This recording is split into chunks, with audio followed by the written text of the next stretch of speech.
Okay, so in the last video, I showed you how to create a nice, simple sword. Today we're going to be working on something a little more complicated. We're going to create this cutlass. You don't have to create the exact same weapon. I would just work on something a little more complicated after that first model. So we're going to save the image, add, background, find your picture. Remember to click this so you can see the pictures. Go to wherever you saved the weapon. So I saved mine in here. Here you are. Here's your weapon. Going to rotate it. So we're going to start off by creating a basic cylinder. Bringing it down. Shrinking it.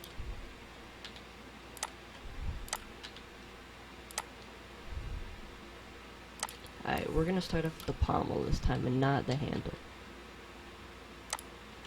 Line it up. Go into edit mode by clicking tab. Alt left click on here. Bring it down. Size it up. And we're going to do the same thing we did with the last one.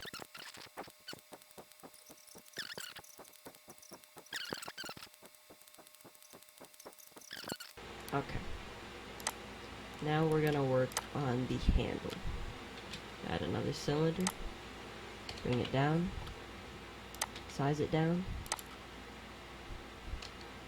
Basically, how we're going to do this is we're just going to extend it, then size it up, and then continue on, extend it, size it down. Size up, extend forward, extend, size down.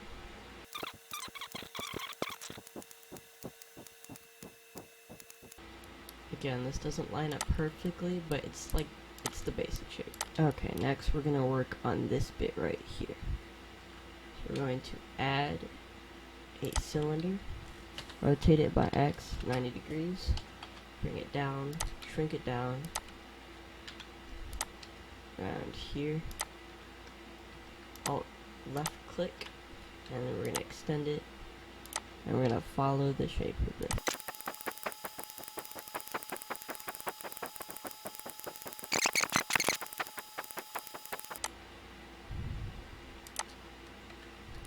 We've created that side for it. Now we're going to work on the top.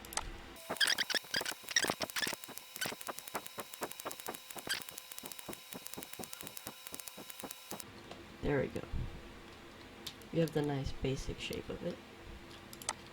There is some swirls over here, so we're going to add a curve. Curve profile, helix 360. Gonna bring it down, scale it down, put it around where that was. If you click this button right here, go down to geometry, and you click depth, you can turn it into a sphere, and make the depth a lot bigger. And then we're gonna add a modifier, an array modifier. I'm gonna go to consistent, or constant, and try to line it up. And then we're going to rotate it. Object, convert to, and then from mesh to curve, or from curve to mesh. We're going to apply the modifier. Now we're going to go into edit mode, select this bottom piece, we're going to shrink it down, I'm going to select the one above that, shrink it down a little less, and a little less, and a little less until it tapers into a point really nice. This worked for me for now. There you go, you get that nice little curve on it. Alright, now we're going to add a modifier to this. We're going to add a smooth modifier. And just try to find a nice point for where yours is going to be. So I like around this number, I think that's good for mine. I'm going to apply it. I'm going to smooth it now. I'm also going to smooth this, and then smooth this. If you go over to edit, and then preferences, there's a lot of add-ons that you can get. There's a few different ones, some extra objects and stuff like that. I think the extra object ones adds this mesh, but down into extras and diamonds you can add a gem. So I'm going to rotate that, by the y-axis at 180. Bring it down. Shrink it down. Bring it up.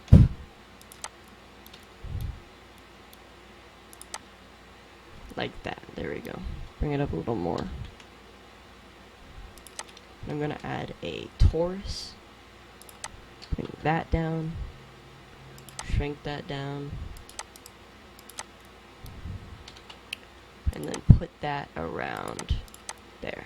Add a cube.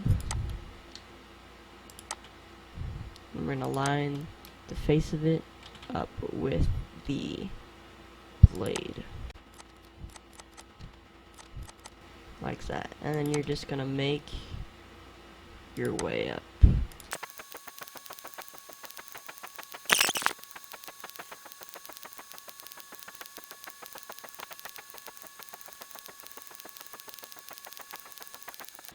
Okay. I think that's about good. But the actual blade is a little curved. So what we're going to do is we're going to add a bevel modifier to it. Now make sure not to overdo this, because this can mess up your blade and it can add a bunch of vertices. So just add a few segments, at most 5, and try to get a nice shape out of it. Shift D and drag it over so I get around the middle like that. And we're going to do the exact same thing we did last time. So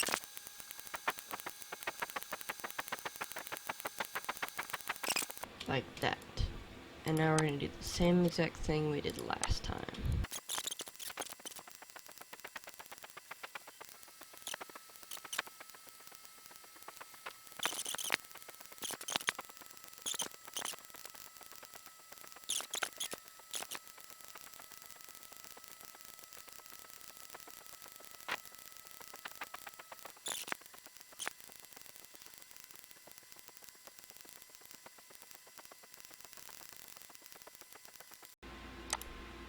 Okay, and then you're going to add a mirror modifier to it, right here. And there you go. It isn't going to be perfect, and there's definitely going to be some issues with it, but a weapon like this is very hard to make.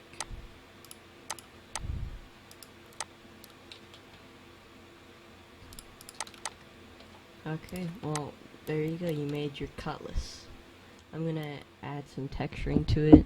I'd rather just do it in Unity if I was you, but for video's sake, I'm gonna do it in Blender. Okay, here's what I made.